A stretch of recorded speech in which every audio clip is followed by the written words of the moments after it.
Hi guys, today I wanted to make a video on turning a negative experience into a positive one. And I really want to make this video because I just think it's so important, particularly for nursing students or people looking to go into nursing, or even nurses that are qualified, because we all make mistakes, we all go through horrible negative experiences, and it's important to look at the positive sides of those and not dwell on the negatives. And this just, in everyday life, even not even professionally in work, but I'm going to talk about some of my experiences and what I did to think more positively about those experiences and how that helped me, and I hope this video helps you as well. So in nursing, you're obviously having patients that are very sick. You will experience death and dying.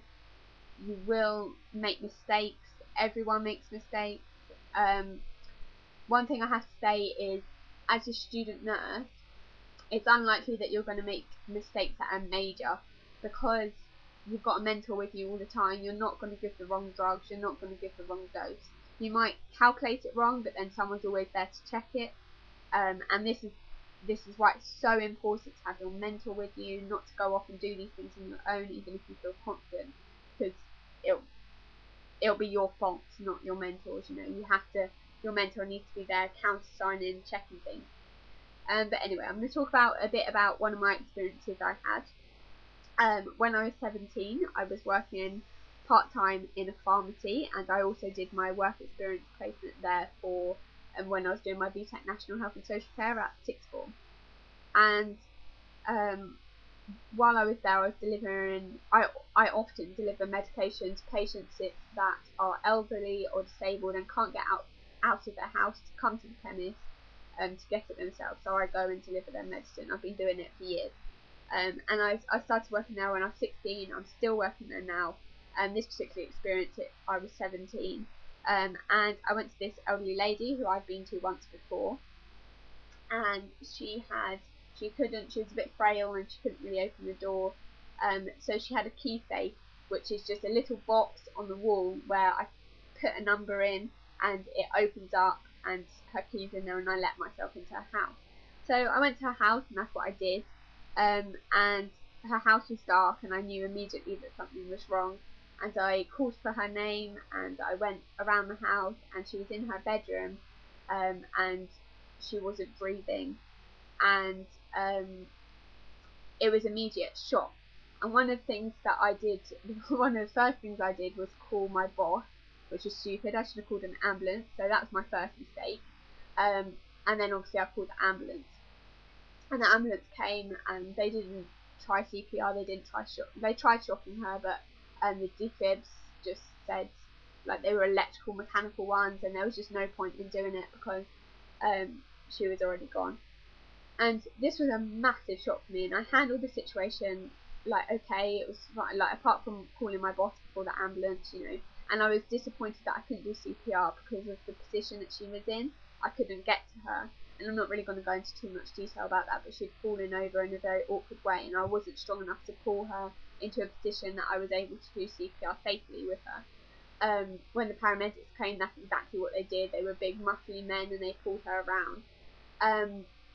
But I was unable to do that, so I felt very helpless, and it was just immediate shock, and I handled it, and it was fine.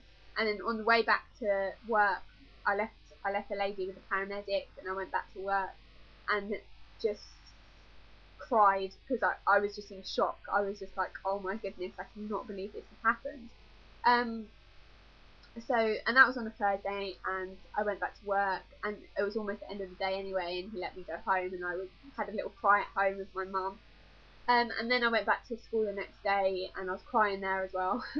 and I told them about it, and I had a wonderful teacher who is a paediatric nurse also, and I want to go into palliative care, and she just said to me, look, Natasha, this was an experience that has helped you to see what it's really like in palliative care, to deal with that circumstance. I know if I go through that again, which I will, being a nurse, you will have patients that die. I'll be able to handle that a lot better.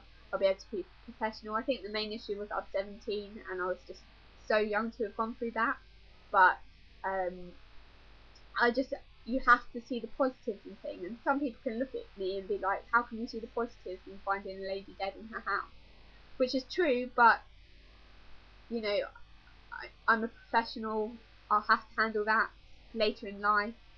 You know, it's not wrong to have a cry. It's completely fine, but you've got to move on with it. See how that experience affected you, how you'll react next time. Reflect on that experience and just see the positives in it. I saw the positives, for instance, in going into palliative care, and it really prepared me for that. I'd never had family die or friends die.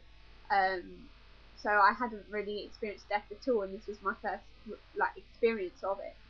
And I was just able to see it from a positive angle, and I think that's just so important in nursing. And that's really what this video is about. Make sure when you're going through a negative experience, you make mistakes, look back on what you can do next time, just look forward to the future and how it's going to help you. And thanks for watching, guys, and I'll see you in my next video. Bye.